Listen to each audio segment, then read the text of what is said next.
আল্লাহ তাআলা বলেছেন, আমি আল্লাহ রাব্বুল আলামিন তোমাদেরকে বললাম আমার জমিনে থাকবা, আমার দ্বীন কায়েম করে থাকতে হবে।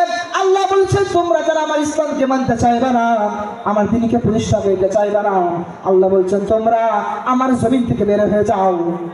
কি হয়ে যাও? কোথায় বের হয়ে যাবে? পারবে?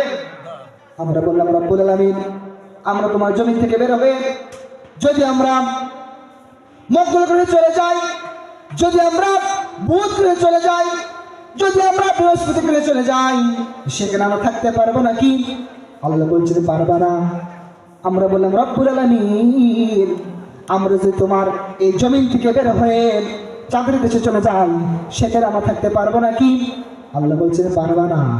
আল্লাহ বলছেন, লা তানফুযুনা ইল্লা বিসুলতান।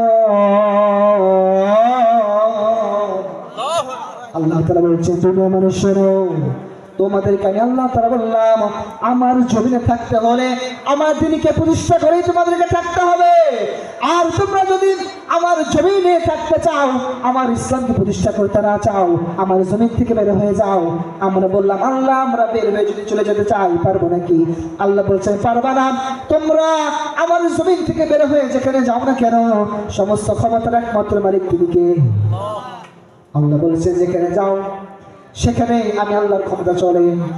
সুতরাং আল্লাহ তাআলা বলছেন, ও দুনিয়ার মানুষ শোনো, আমি রব্বুল আলামিন তোমাদেরকে বললাম, ঈমানদার যারা হয়, মুসলমান যারা হয়, তাদেরকে যতই নির্যাতন করা হোক না কেন, অত্যাচার করা হোক না কেন, জুলুম করা হোক না কেন, ওই মানুষগুলো তাদের জীবন দিয়ে হলেও ইসলামকে প্রতিষ্ঠা করতে চায়, কারণ দেশ